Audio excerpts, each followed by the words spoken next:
Have you ever felt like your heart has been put in a mincer? That is how I feel right now, looking at them. I feel like my heart has been shredded into pieces. If I could take the useless piece of organ and throw it away, then I would, because the pain that was tearing through me was unimaginable. I wanted to run away, to look away, but I couldn't. My eyes were fixed on them, and no matter how I wanted to avert them, it was like they were glued there, to the loving scene that was playing before me. I watch as they separate. Rowan's eyes soften as he stares at the love of his life.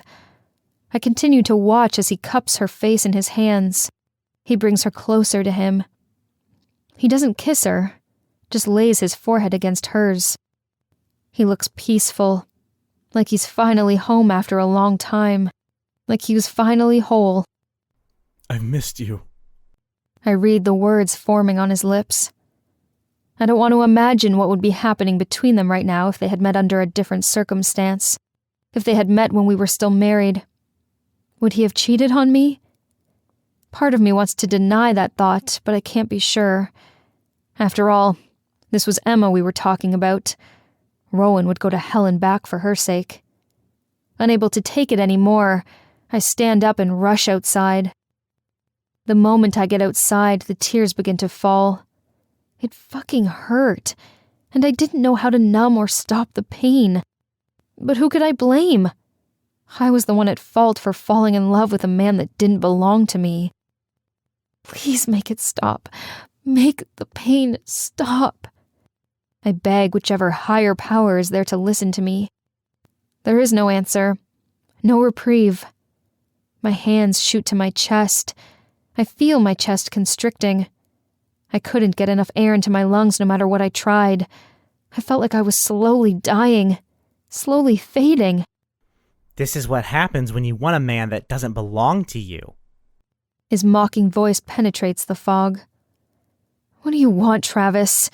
If you're here to mock me or warn me to stay away from your precious little sister, then you can walk your ass back to the hospital where your family is. There is nothing here for you. I wipe my tear-stained eyes and put my mask back in place. I won't let him see me cry. I won't give him the chance to see me break. He's surprised at my words. The shock is etched on his face. I guess he never expected me to talk back at him. I was just making sure you understand that Rowan always belonged to Emma. Your selfishness took him away from her, but now they can be together. I hope you won't get in the way of their happiness. They are long overdue. I let out a sarcastic laugh. Oh, don't worry. I won't get in anyone's way ever again. After this, none of you will have to see or put up with me anymore. I mumble bitterly. He stares at me, his brows pinched in confusion. What do you mean? I was tired, and all I wanted was to go to sleep and forget this day ever happened. I'll cry myself to sleep, then wake up feeling refreshed and ready to face the next few days. Tell Mother I'll be by to help with burial preparations. That's if she even wants my help. And tell your sister I said hi. With that, I walk away. Heading towards my car, I can hear Travis calling my name, but I don't bother to turn around. I just wanted to go home and break apart in peace. I get into my car and drive home. Rowan told me that Noah was with his mother. I didn't want to deal yet with another person that hated my guts. He was safe, so I'll just pick him up tomorrow. I get home in record time. Being there alone just reminded me of how truly alone I am. I have no one to comfort me or look after me, no one to love me. I have absolutely no one except for Noah. Fresh tears start falling down my face. I'm so tired of crying, yet I can't seem to stop. If only I could go back in time and change things.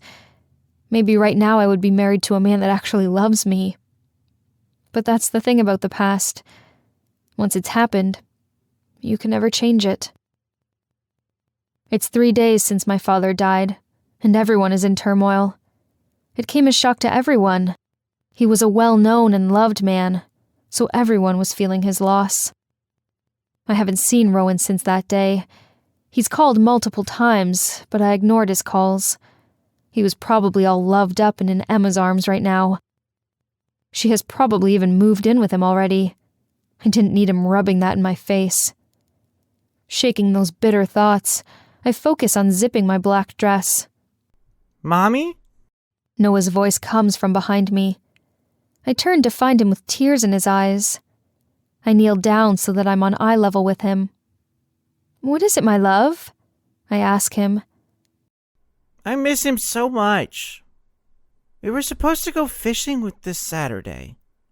His voice catches, and my heart breaks at his pain. James Sharp may have been a terrible father to me, but he was a great grandfather to my son.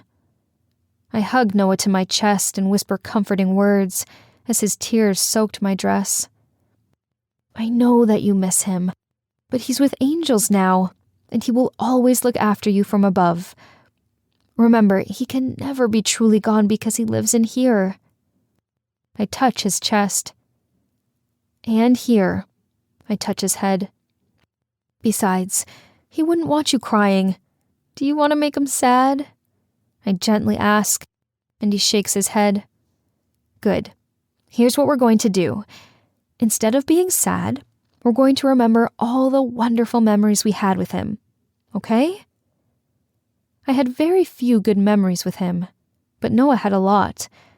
I was going to help him hold tight to those. I wipe the tears from his face and stand up.